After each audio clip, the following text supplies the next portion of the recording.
We are discussing 2019 RTU paper of engineering mechanics. Once again, part A consists of 5 questions. Each question is compulsory, no choice. Part B, you will be given 6 questions and you have to attempt any 4 of them. And in part C, you will be given 3 questions and you have to attempt any 2 of them. And part C is the most descriptive of all, and each of the 2 questions is of 15 marks.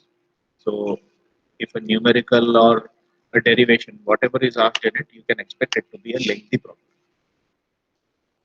Okay, we have covered up to question number 4 of part B, and now we come to question number 5.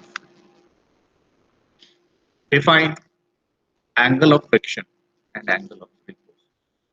Now, please remember, this same question can be asked in part A, and that is only 2 marks. But this question is asked in part B, and this question therefore consists of 10 marks. So you have to write some material which should justify 10 marks. Define angle of friction and angle of flow. So if you simply write the definition, you will not get 10. So you can say in a way that the question is a little bit misleading because only definition is asked, and you won't be given 10 marks for simply writing 2 lines of definition. So what are you going to do in this question? Tell me. Anybody? Define angle of friction and angle of flow. What sir will be angle your friction की पहले तो definition लिख देंगे, उसका take it? थोड़ा सा diagram बना देंगे छोटा सा. ये देखिए, angle of friction. You have to make this diagram. ठीक है? It is the angle phi which resultant S of the normal reaction and the frictional force. यानी कि S क्या चीज है? ये इसकी शुरुआत ऐसे होती है. देखो, फ्रिक्शन में ये एंगल ऑफ फ्रिक्शन बनता कैसे?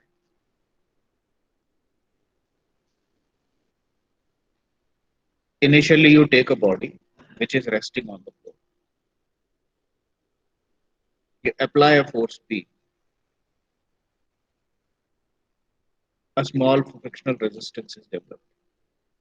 Let us say force of friction. You increase this P, the frictional resistance also increases. Now you keep on increasing the value of P. You will see that the frictional resistance also keeps on increasing and the block has not started to move yet.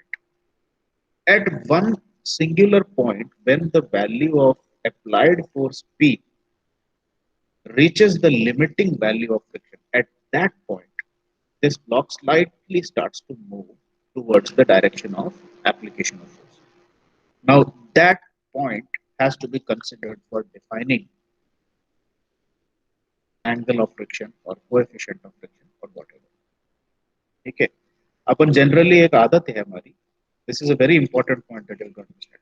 As soon as somebody says कि चलो इसका normal reaction R है और R कितना होता है? R is equal to mg if the block is simply resting on the floor. ठीक है? और FF कितना होगा? फटाक से बोल दिया mu into R. But this is the case only when the block is moving. This is what you have to remember. जब ब्लॉक ऑलरेडी मोशन में हो तो आप फ्रिक्शनल रेजिस्टेंस को डायरेक्टली म्यू आर ले सकते हैं.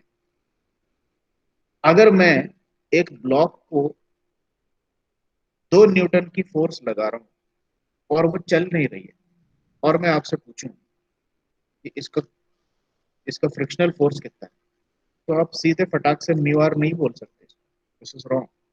क्यों? क्योंकि जब ब्लॉक चल नहीं रही है तो फ्रिक्शनल फोर्स जो है लग तो रही है और वो चल नहीं रही, तो इसका मतलब फ्रिक्शनल फोर्स 2 न्यूटन के बराबर भी होगी, लेकिन ये म्यू आर के बराबर नहीं होगी. क्यों? क्योंकि अब आप इसको फोर्स को इंक्रीज करके देखो. अगले सिनारियो में आपने 2.5 न्यूटन लगाया, अब भी ब्लॉक नहीं चल रही, तो पहले 2 न्यूटन लगाया था तब भी नहीं चल रही थी, और 2.5 लगाया तब भी नहीं चल रही है, तो इसका मतलब है अभी फ्रिक्शन को ओवरकम किया ही नहीं है आपने. So in this case also force of friction is acting, and in this case if you ask what is the force of friction, then your answer will change. Now the force of friction is 2.5 newton, equal to the force that you have applied. So force of friction will keep on matching the force that you are applying on the body until and unless it starts to move. अब ये चलने लग गई, अब motion में है, it is accelerating towards the right side, and now the force that you have applied is 10 newton. अब 10 Newton तो बहुत ज्यादा फोर्स लगा दी, अब तो चलने लग गए ब्लॉक. अब ये पूछो कि फोर्स ऑफ फ्रिक्शन कितना है, तो क्या ये 10 न्यूटन है क्या? नो, 10 न्यूटन तो आपने लगा रखी है, फोर्स ऑफ फ्रिक्शन को एक्सीड कर गए अब आप.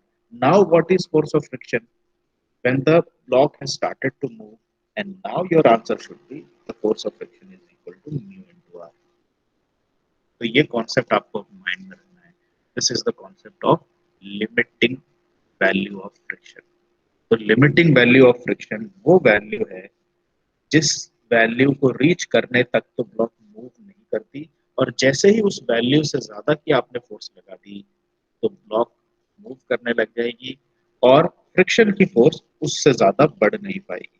तो इन अ वे you can say that the maximum value possible for a situation for force of friction is equal to mu r. तो फोर्स ऑफ फ्रिक्शन हमेशा म्यू आर नहीं होती है, म्यू आर जो है वो फोर्स ऑफ फ्रिक्शन की मैक्सिमम वैल्यू है. और जब कोई चीज चलती भी दिख रही होगी फ्रिक्शन के साथ में, तो आप मान लेना कि भाई मैक्सिमम को तो एक्सीड कर ही चुका है अप्लाइड फोर्स, तो इसलिए फोर्स ऑफ फ्रिक्शन अपनी मैक्सिमम वैल्यू पे होती है, यानी कि म्यू आर होगी. ठीक है. The force of friction can be less than mu r also in case the block is not moving. So that is what you have to do. Now, after this revision, how do you go about putting this definition in place? Angle of friction की बात की है. अब आपको ये सारी बात तो कॉन्सेप्चुअली मैंने एक बार क्लियर करा दी, आपको तो सिर्फ ये लिखना है. देन इसमें एक, इस डेफिनेशन में मैंने एक खुद ने एक गलती छोड़ रखी है. इसको आपको कैसे कंप्लीट करना है, सिर्फ डायरेक्टली ये नहीं कहना है कि आपने पी फोर्स लगाई है, फोर्स ऑफ फ्रिक्शन पीछे को है और नॉर्मल रिएक्शन लग रहा है, नीचे को डब्ल्यू एक्ट कर रही है, और नॉर्मल रिएक्शन और फोर्स ऑफ फ्रिक्शन का रिजल्टेंट बनाइए, और उस रिजल्टेंट का नॉर्मल रिएक्शन के साथ में एंगल नापिए, और ये जो एंगल है इसको एंगल ऑफ फ्रिक्शन कहा जाता है. ये डेफिनेशन अधूरी है क्योंकि इसके अंदर अपन ने लिमिटिंग वैल्यू ऑफ फ्रिक्शन की बात नहीं करी. ठीक है. तो अब it is the angle phi which the resultant of normal reaction and the frictional force subtends with the normal to the plane when the body just starts sliding. ठीक है, ये लिख देना भी काफी है. when the body just starts sliding का मतलब क्या है, मतलब आपने लिमिटिंग फ्रिक्शन को रीच कर लिया. ठीक है, ओवर द हॉरिजॉन्टल प्लेन, यानी कि आप यहाँ पर लिख सकते हो that is limiting value of friction has been. ये मैंने एक एडिशनल वो डाल दिया है, आप ये ना लिखो तो भी चलेगा. क्यों? क्योंकि आपने यहाँ पर ये लिख दिया when the body just starts to slide. अब आपके पास में ये चॉइस है, इतना तो लिखना ही है. It is the angle phi which resultant s of the normal reaction and frictional force subtends with the normal to the plane when limiting value of friction has been reached. या तो इतना सा लिख दो या फिर ये लिख दो when the body just starts sliding and you make this figure. ठीक है, and you write this expression also. तो अब आपने ये क्या कहा कि भाई फाई जो है उसका tan लूंगा तो दिस परपेंडिकुलर अपॉन बेस आएगा. परपेंडिकुलर की जो ये वैल्यू है, इस लाइन की जो लेंथ है, that is equal to F S. So this is F S upon R, and F S is equal to mu R. क्यों? क्योंकि आप लिमिटिंग वैल्यू ऑफ फ्रिक्शन को रीच कर चुके हो, तो एफ एस की मैक्सिमम वैल्यू लेंगे म्यू आर. आर से आर कैंसिल हो गया, so tan theta comes out, sorry tan phi comes out equal to. ये पूरी चीज लिख दो आप इसके. तो when this is asked as a 10 mark question, you write everything that you know about it. ठीक है, and now what is angle of repose, ये बताओ क्या है? एंगल ऑफ रिपोज के बारे में याद है कुछ? सर हम्म, सर अगर ये क्वेश्चन एंगल ऑफ फ्रिक्शन का आ जाता केवल और 2 नंबर में आता तो कितना लिखते? तो सिर्फ आपको ये डेफिनेशन लिख देनी है और ये फिगर बना देना है बस। एक लाइन की डेफिनेशन और ये फिगर, आगे कुछ नहीं। ठीक है, ठीक है सर। अब बताओ एंगल ऑफ रिपोज क्या है?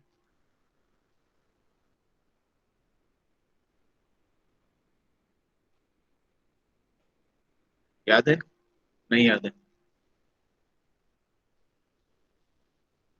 एंगल ऑफ रिपोज मैं आपको पहले तो हिंदी में समझा, फिर उसके बाद उसकी डेफिनेशन अपन इंग्लिश में बनाएंगे। ठीक है, ये फिगर आपको बनाना है।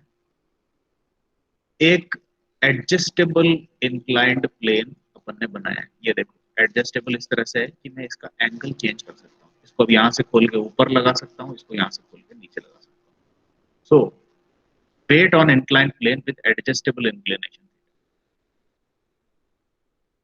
Angle of repose इस एडजस्टेबल इंक्लाइंड प्लेन का वो एंगल है जो हॉरिजॉन्टल से बना रहा है, जिसपे कि इसके ऊपर सिर्फ खाली रखा हुआ एक वेट जस्ट स्लाइड होना चाहिए।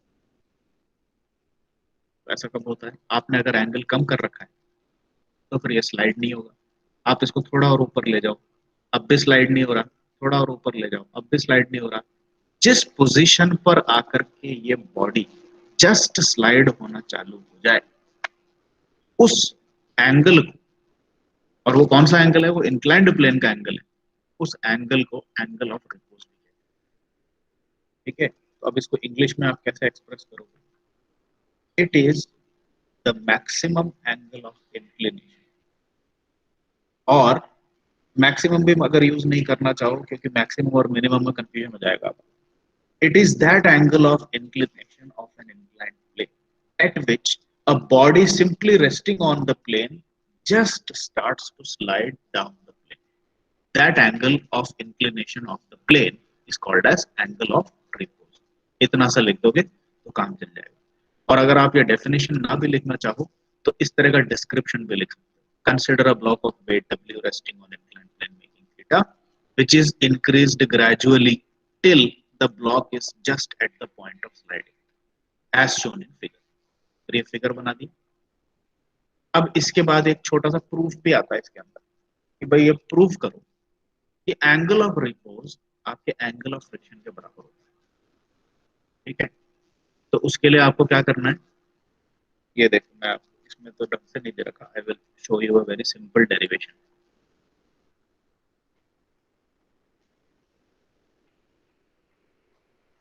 प्रूफ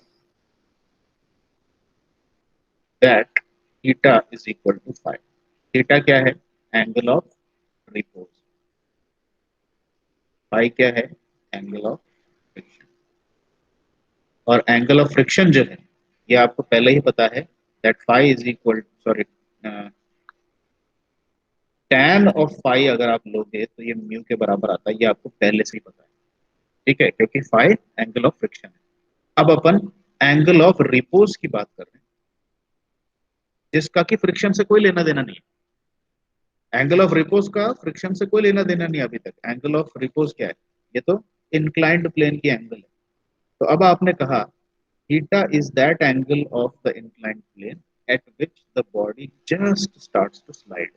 तो just starts to slide हो गई, तो पीछे को जो फ्रिक्शनल फोर्स लगेगी वो म्यू आर लगेगी। अब मैं इसको म्यू आर क्यों लिख रहा हूँ? क्योंकि बॉडी स्टार्ट हो चुकी है स्लाइड होना, limiting value of friction reach हो चुकी है। नीचे को कितना लगेगा? अब ये मैंने आपको पहले भी बहुत बोल रखा है। अब इसके फ्री बॉडी डायग्राम की जरूरत नहीं है अपने को, सीधे मैं लिख दूंगा mg sin थीटा। याद हो जाना चाहिए अब आपको। इंक्लाइंड प्लेन की प्रॉब्लम्स बहुत कॉमन है, और कभी भी इंक्लाइंड प्लेन पे अगर वेट का component along the inclined plane बनाना है, that is always mg sin थीटा। ठीक है, the normal reaction will be in the upward direction, और डाउनवर्ड साइड में कौन सी फोर्स लगेगी इसके? mg cos theta. mg के, ये देखो यहाँ पर जो mg था ना, ये जो w नीचे को एक्ट कर रहा है, इस w का इस थीटा के कारण ये जो कंपोनेंट आएगा ये तो आएगा w sin थीटा, और ये वर्टिकल वाला कंपोनेंट आएगा w cos थीटा। ठीक है, and now since there is no motion in the direction perpendicular to the plane, so we can say that r is equal to mg cos theta, and since r is equal to mg cos theta, mu r will be equal to mu mg cos theta। ठीक है, और ये अभी इस equilibrium position के कगार पर है कि अगर इस थीटा में एक नन्ना सा भी चेंज कर दिया जाए इंक्रीज में, तो ये स्लाइड होना स्टार्ट हो जाएगी। जस्ट स्लाइड्स का मतलब है कि ये अभी जस्ट अटकी हुई है ये। तो इस एग्जैक्ट कंडीशन में म्यू आर और एम जी साइन थीटा इक्विलिब्रियम में। तो you can say that at this condition when the maximum value of theta has been reached, or when you are at the angle of repose, then mg sin theta is just equal to mu mg cos theta। mg और mg cancel हो गए, तो you get mu is equal to tan theta। अब देखो, ये theta जो angle थी इसका फ्रिक्शन से कोई लेना देना नहीं था, लेकिन अपन ने एंगल ऑफ रिपोज की डेफिनेशन को मैथमेटिकली कन्वर्ट करके ये प्रूव कर दिया कि म्यू जो है वो tan फाई तो होती ही है, लेकिन फाई तो एंगल ऑफ फ्रिक्शन है, लेकिन म्यू आपकी tan थीटा के बराबर भी होती है, क्योंकि आपकी इक्विलिब्रियम कंडीशन सेटिस्फाई होती है यहाँ पे। So mu is equal to tan theta and mu is also equal to tan phi. So we conclude that angle of repose theta must be equal to angle of friction phi। तो मैं आपको ये suggest करूंगा, marks का weightage देखें, छोटी सी derivation है, 3 line की डेरिवेशन है, बहुत ज्यादा बातें नहीं लिखनी है आपको। ठीक है, you just write the derivation and make this figure। ये फिगर्स बनाइए, ये जरूरी है। ये फिगर बनाओ एंगल ऑफ रिपोज के लिए, और ये फिगर बनाओ एंगल ऑफ फ्रिक्शन के लिए, और ये डिस्क्रिप्शन और tan phi equal to mu, ये वाला mathematical expression, angle of repose की ये डेरिवेशन, उसमें ये बता देना कि एंगल ऑफ फ्रिक्शन और एंगल ऑफ रिपोज बराबर आते हैं। तो इतना कंटेंट अगर आपने लिख दिया तो आप डिजर्व करते हो 10 मार्क्स। ठीक है सर हाँ, सर अभी आपने बताया था ना, तो mu R is equal to mu M G cos theta, वो कैसे आया था?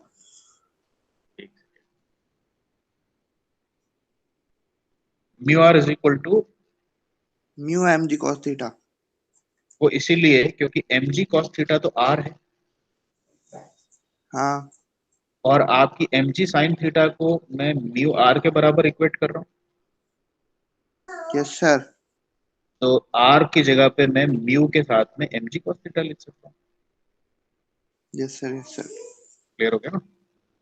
हाँ अच्छा, अब अपन, चूंकि अपन ने ये एंगल ऑफ फ्रिक्शन की बात की है, तो अभी अपन इमीडिएटली अगला क्वेश्चन ना करके इसी से रिलेटेड एक क्वेश्चन है, let us go to part सी।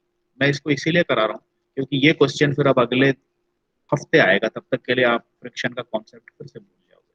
तो अभी मैंने आपको बढ़िया से एक फ्रिक्शन और लिमिटिंग फ्रिक्शन की बात पूरी समझाई है, तो इट इज इम्परेटिव कि अपन पहले एक बार ये क्वेश्चन अटेम्प्ट कर लेते हैं।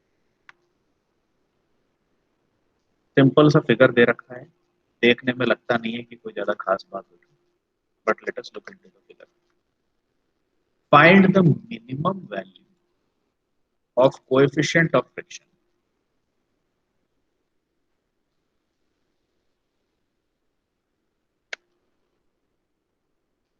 Find the minimum value of coefficient of friction between a body and a plane so that the body may roll without slipping। ठीक है, तो एक आप ये मान लो एक डिस्क हो सकता है या स्फीयर हो सकता है, इसके बारे में कोई ज्यादा जानकारी नहीं दी है, मास भी नहीं दे रखा, कुछ भी नहीं दे रखा। क्या चीज दे रखी है? बस गोल सी एक चीज है जिसका रेडियस आर दे रखा है।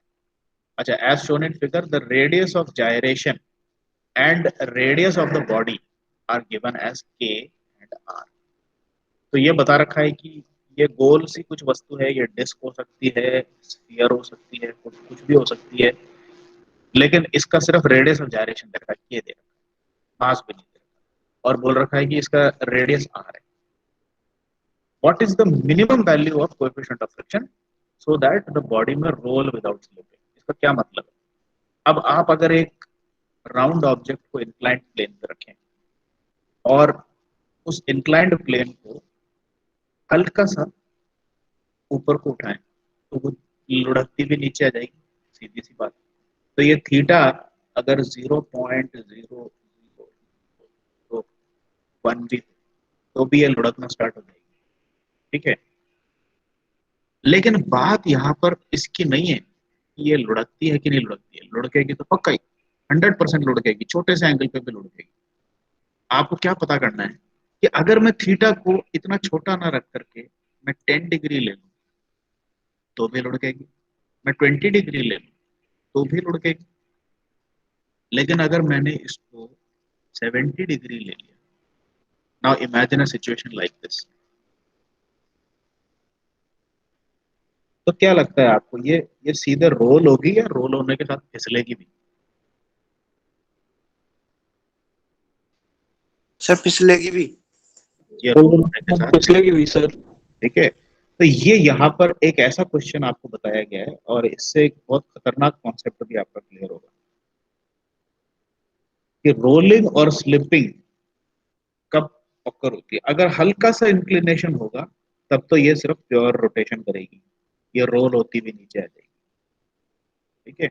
लेकिन अगर इंक्लिनेशन हाई हुआ तो फिर ये रोल होने के साथ स्लिप भी होगी।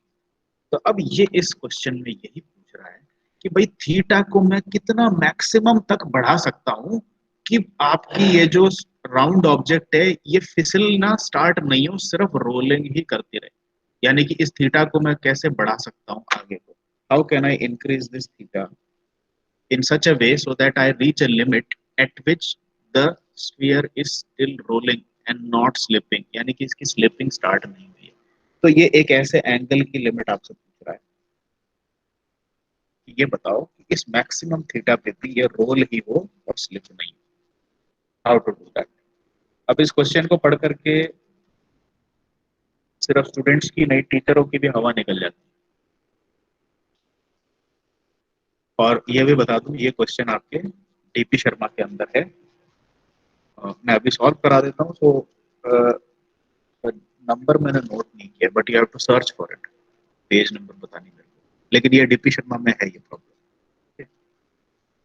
ये प्रॉब्लम भी डीपी शर्मा की है, ये प्रॉब्लम भी डीपी शर्मा की है, सारे प्रॉब्लम डीपी शर्मा से उठा डाले,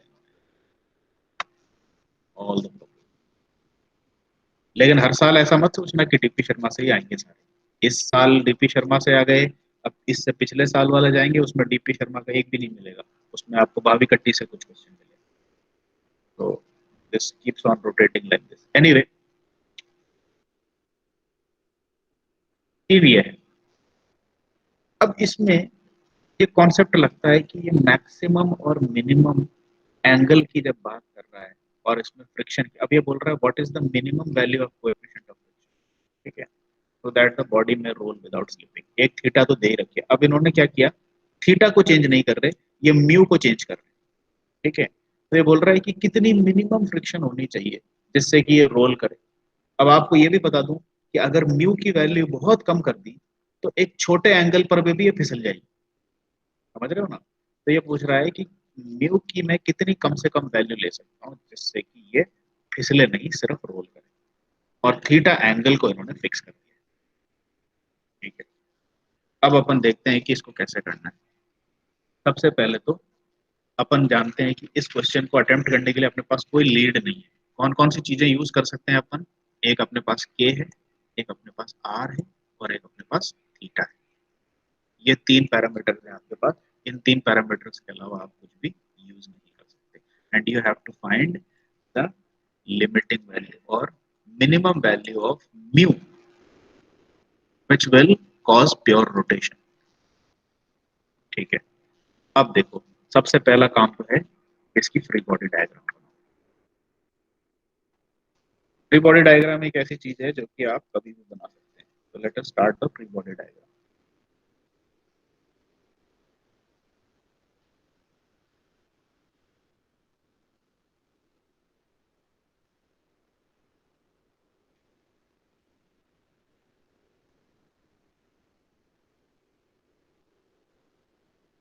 थीटा फिक्स है, ठीक है, थीटा को अपन चेंज नहीं कर रहे हैं, अपन को म्यू को चेंज करना है, यानी कि म्यू की वैल्यू कम ज्यादा हो सकती है और म्यू की कितनी मिनिमम वैल्यू पे ये रोल करेगी, ये पता करना है।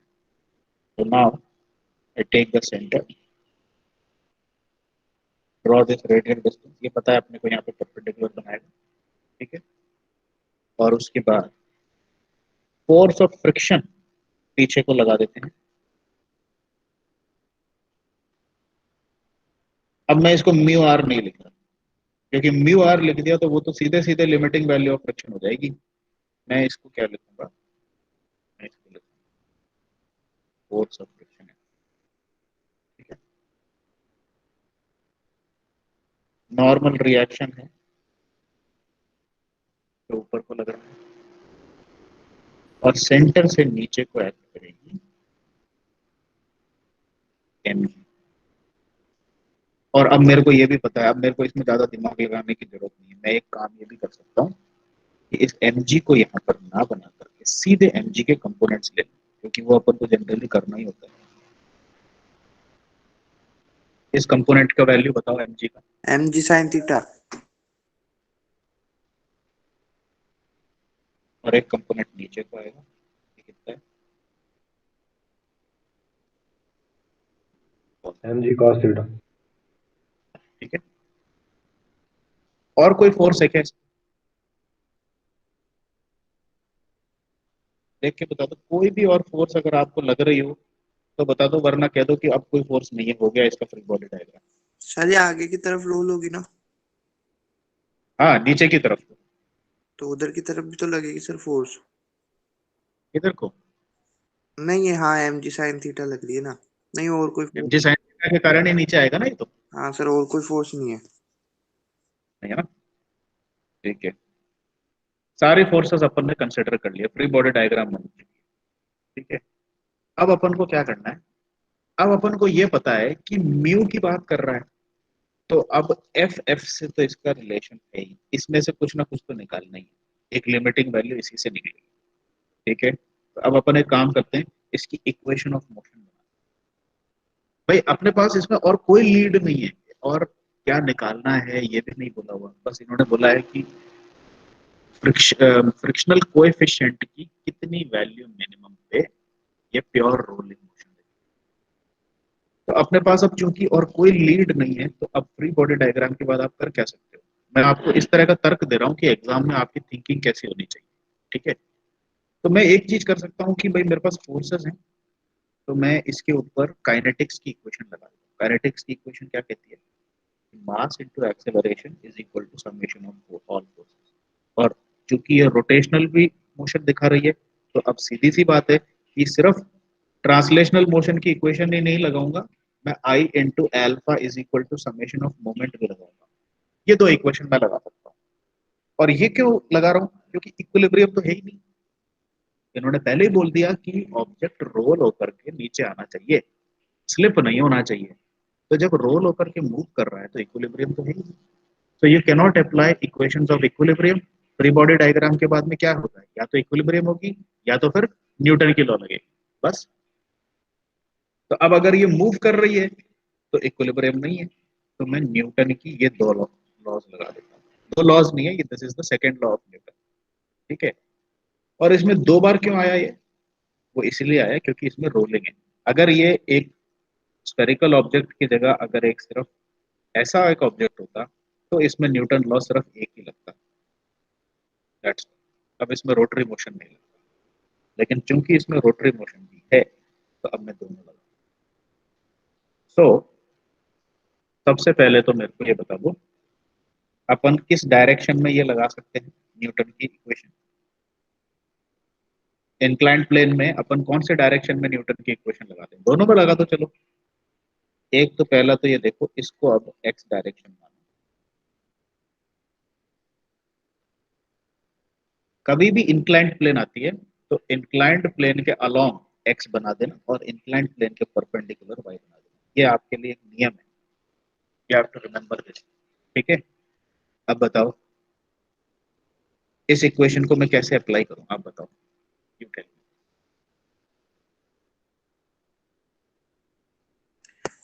ऊपर वाली पूछ रहा हूँ। सर ए तो अपन पॉजिटिव ले लेंगे इस साइड में। तो अब एक सबसे पहले तो ये काम करना है कि you put the direction of positivity as the down direction. तो आप ये बोलो कि नीचे की तरफ को एक्सेलरेशन है, तो अब मैं क्या लिखूंगा, एम इंटू ए को, इसका ब्लॉक का मास एम है। इक्वेशन बता दो मुझे। M G side M into A equal to F. M ji sine theta minus force of action. ठीक है, अब ये दूसरी वाली इक्वेशन।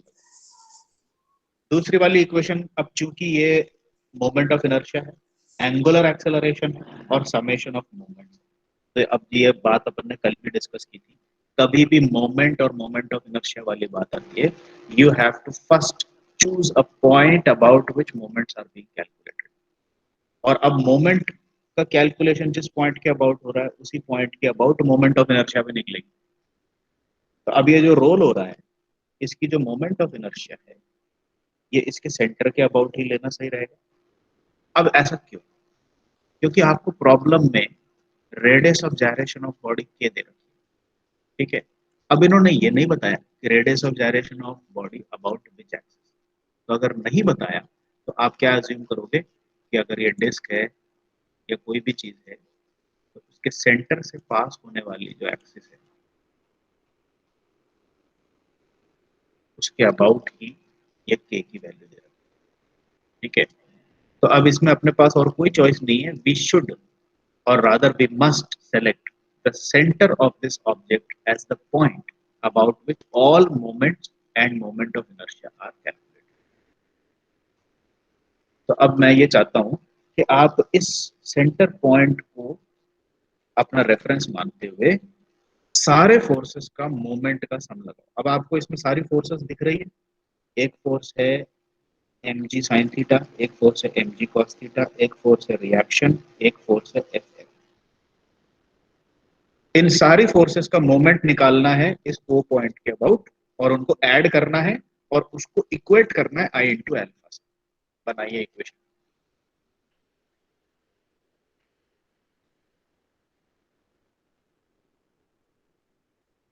और ये याद रखना, कोई फोर्स अगर आपके रेफरेंस पॉइंट से ही पास होती है तो उसका मोमेंट जीरो।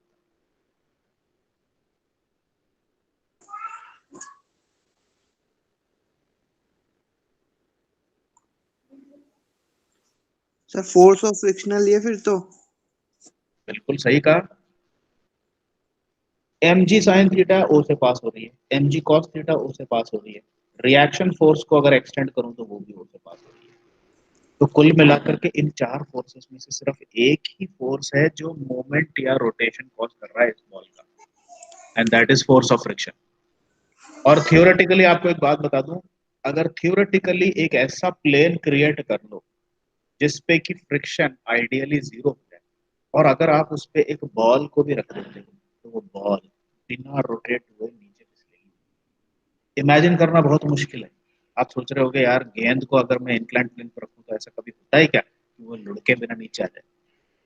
थियोरेटिकली अगर मैं सपने में मान लो, चाहे कैसे भी मान लो, अगर मैं एक ऐसा इंक्लाइंड प्लेन क्रिएट कर दूं जिसपे फ्रिक्शन जीरो है, तो उस पे बिल्कुल परफेक्टली राउंड शेप की ऑब्जेक्ट भी बिल्कुल भी रोटेट किए बिना सीधे नीचे को फिसल के आ जाएगी। तो अब आपको ये एक नई जानकारी मिल गई, या फिर आपको अब ये पता लग गया कि rotation of wheels, rotation of balls, everything is possible only due to friction and no other force.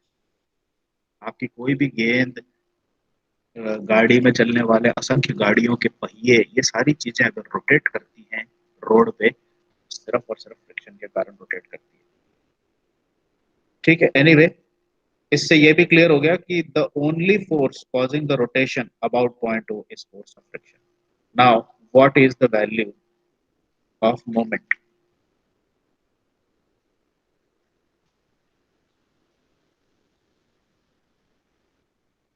Radius is are.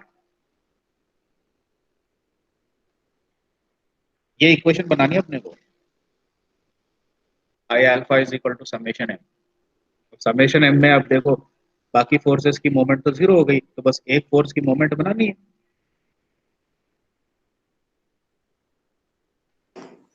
Sir F into R. F into R, क्योंकि ये रेडियस है, ये डिस्टेंस, ये परपेंडिकुलर है, तो परपेंडिकुलर डिस्टेंस तो are हो गया, और एफ एफ आपकी फ्रिक्शन हो गई।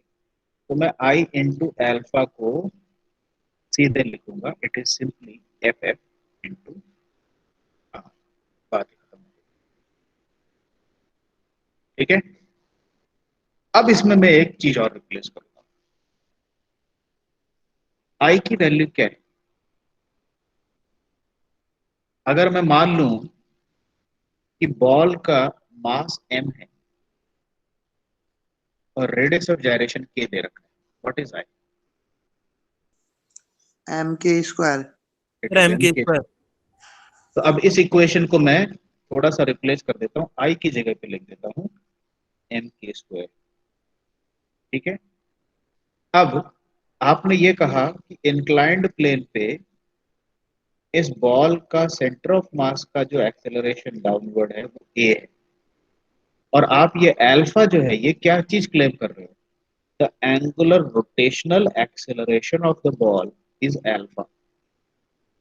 अब मेरे को ये बताओ, linear acceleration of centre of mass, angular acceleration of rotation of the mass about its centre, and the radius of the object, इन तीनों के बीच में क्या रिलेशन है?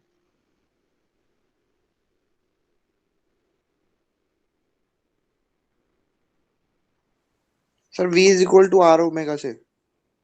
v is equal to are omega है, तो acceleration is equal to r alpha भी है। सही है? Yes sir. अगर विश्वास नहीं हो तो एक बार डिफरेंशिएट कर देना। v क्या है? dx upon dt is equal to r into d theta upon dt।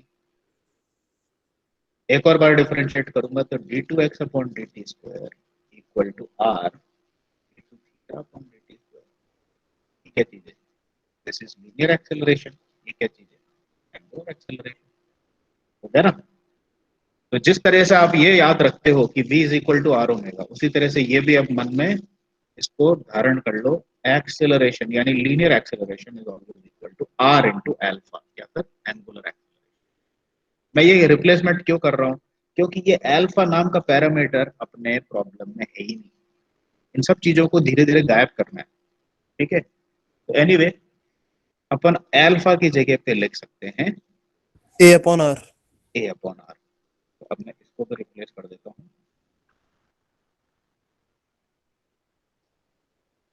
ठीक है, अब यहां तक तो अपन पहुंच गए। अब एक काम करते हैं, अब ये ए जो है, ये ए भी अपनी इक्वेशन में नहीं है। ठीक है, तो इसको भी एलिमिनेट करना पड़ेगा। एक एक करके एलिमिनेट करते चलते हैं अपन। इस इन दो इक्वेशंस को यूज करते हुए अपन को क्या करना है? एफ एफ को आइसोलेट। अपन को ये पता करना है F F equal to something, क्योंकि इस एफ एफ के अंदर ही ये म्यू आएगा, और इस म्यू का ही लिमिटिंग वैल्यू निकालना है। ठीक है, और बाकी जो भी आपकी अननोन पैरामीटर्स, अननोन पैरामीटर्स क्या क्या है? आपकी जो नॉन पैरामीटर्स हैं वो मैंने आपको बता दिया, के है, आर है और थीटा है। इसको छोड़ के और कुछ भी नहीं दिया हुआ आपको, तो बाकी कोई भी चीज आपके एक्सप्रेशन में आनी ही नहीं चाहिए। So anyway let us see how we arrive at that. M नहीं आ सकता। है? एम भी नहीं आ सकता सर। एम भी नहीं आ सकता। एम चला जाएगा, अभी आप देख लेना कैसे जाता है। एम तो अपन ने टेम्पोररी माना है कि एम है इसमें, क्योंकि आप न्यूटन्स लॉ बनाओगे तो मास इंटू एक्सेलरेशन आई इंटू अल्फा, तो उसमें एम तो आना ही आना है। तो टेम्पोररीली अपन ने एम को ले लिया है, लेकिन इवेंचुअली एम भी चला जाएगा। You will see how it goes. ठीक है, यस सर। एनीवे अब पहले मैं इस इक्वेशन को उठाता हूँ, और इसमें से मेरे को दिख रहा है एफ को मैं आइसोलेट कर सकता हूँ। तो बताओ एफ एफ को कैसे बनाऊं इसमें से?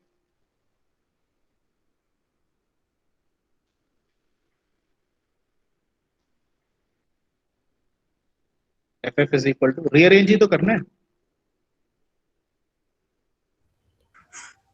सर एम के square a upon are square. सही है, ये हो गया। Yes sir.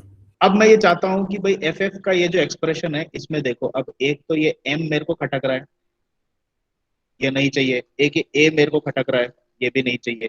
क्या मैं इस ए को रिप्लेस कर सकता हूँ क्या किसी चीज से? सर एम ए को एफ से रिप्लेस कर दो ना। Yes sir. सर एम जी sine theta minus F F. Yes sir. हाँ, तो ये एम और ए दोनों चीजों को मैं रिप्लेस कर सकता हूँ एम जी sine theta minus F F से। ठीक है, ये एम इंटू ए का प्रोडक्ट दिख रहा है ना एफ एफ में, इस चीज को मैं इस राइट हैंड साइड से रिप्लेस कर देता हूँ। तो now what I get is F of F is equal to A square upon are square multiplied by M A की जगह पे लिख दूंगा एम जी sine theta minus F F.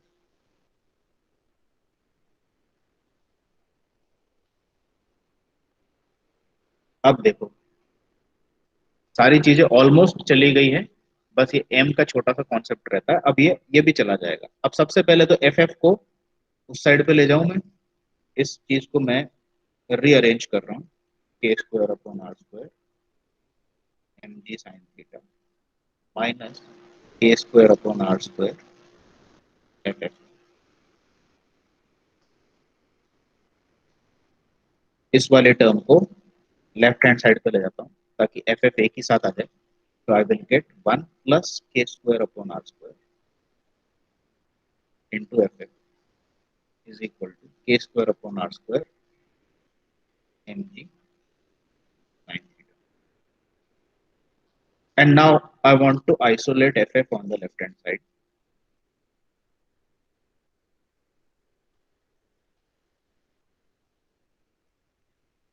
Upon, ठीक है क्या? Yes sir. अब अपन इसमें ये तर्क करते हैं, क्वेश्चन को एक बार पढ़ लेते हैं वापस से। ये बोल रहा है find the minimum value of coefficient of, ठीक है। अब अपन को एक चीज पता है, the value of frictional force is always less than और इक्वल टू म्यू आर। ये चीज मैंने अभी आपको थोड़ी देर पहले बताई थी। क्यों? क्योंकि म्यू आर क्या है, ये एफ एफ की मैक्सिमम वैल्यू है। तो एफ एफ की जो वैल्यू है ये म्यू आर तक पहुंच सकती है, म्यू आर से ऊपर नहीं जा सकती। एफ एफ की वैल्यू म्यू आर तक जा सकती है या उससे नीचे रह सकती है। तो अब अपन क्या ये लिख सकते हैं कि F F is less than और equal to mu R always. अब पहली बार इसमें म्यू का इंट्रोडक्शन हुआ है और इसी की मिनिमम वैल्यू पकड़नी है, ठीक है। और एफ एफ आपके प्रॉब्लम में ये है। तो अब मैं ये लिख सकता हूं कि अगर एफ एफ की वैल्यू हमेशा म्यू आर से कम है तो मेरी प्रॉब्लम में K square upon are square M G sine theta upon one plus K square R square की जो वैल्यू होगी ये लेस देन और इक्वल टू म्यू। सही है कि नहीं, ये बता दो। Yes sir. सही है ना? अब मेरे को ये बताओ, अब इसमें एक नई चीज आ गई, कैपिटल आर। अब मेरे को ये भी नहीं चाहिए, इसको क्या करूंगा? लुक हियर,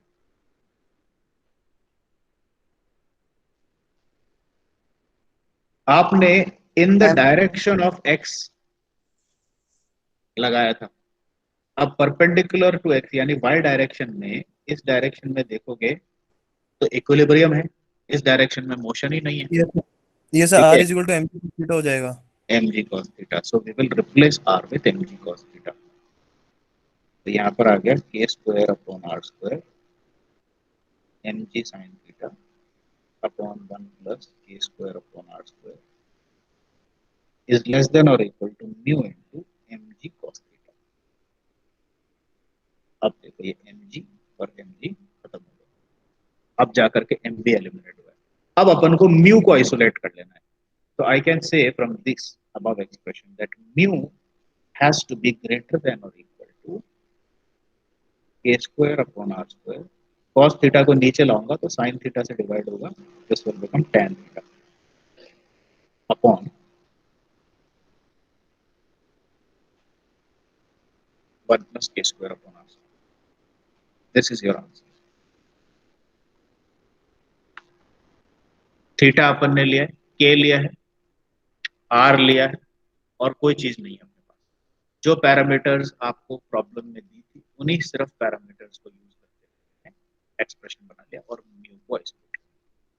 क्वेश्चन में यही पूछा था, minimum value of coefficient of friction, और ये एक्सप्रेशन क्या बोलता है, म्यू की वैल्यू इस चीज से तो ज्यादा ही होनी चाहिए या फिर ज्यादा से ज्यादा इस वैल्यू के बराबर हो सकती है।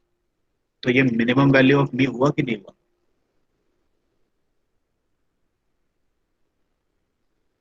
समझ में आया क्या आपको?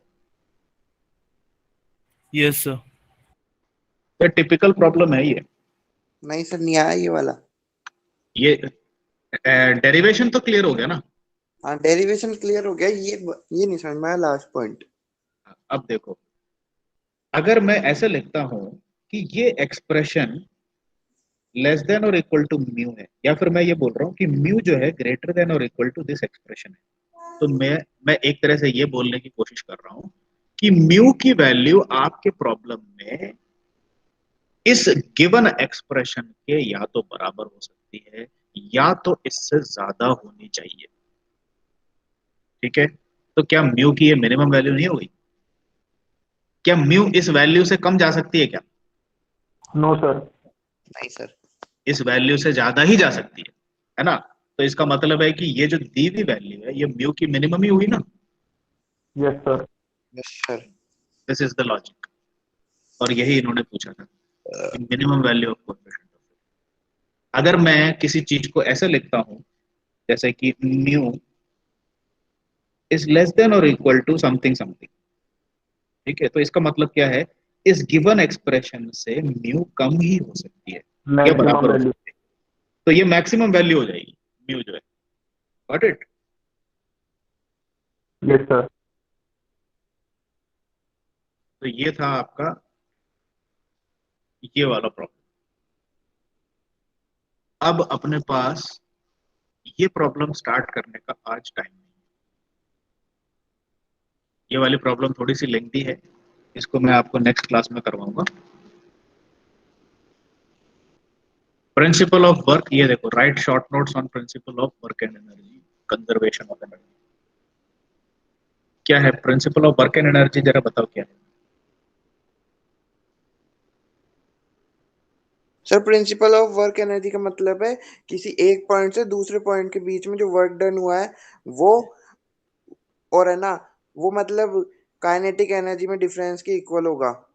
बिल्कुल सही, that is the correct interpretation of principle of work and energy.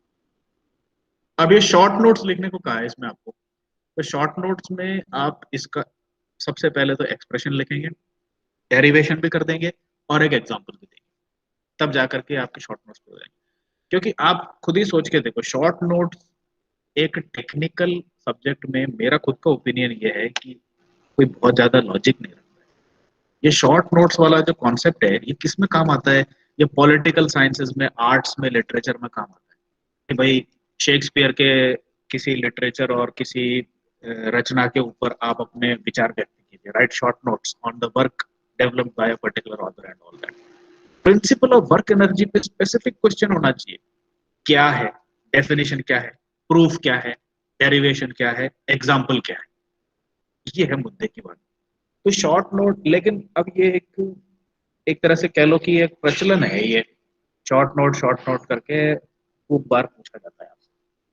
अब आपके सामने क्वेश्चन आएगा भी इस तरह का, तो आपको करना क्या है ये पता होना चाहिए, ठीक है। एंड प्लीज माइंड इट, ये देखो, ये क्वेश्चन नंबर 3 जो है ये कितने मार्क्स का है? 15 मार्क का क्वेश्चन है। तो इसका मतलब है कि 7.5 नंबर के ये दो क्वेश्चन हो गए। तो इसकी वेटेज को जस्टिफाई करने के लिए आपको ये तीन चीजें करनी पड़ेगी, principle of work energy, conservation of energy, इनकी पहले तो डेफिनेशन लिखो, ठीक है, फिर इसकी डेरिवेशन लिखो with good line diagrams as far as possible. ये तो मैंने आपको बता दिया, ये तो अंडरलाइंड फैक्ट है, डायग्राम्स तो आपको बनाना ही है हर जगह।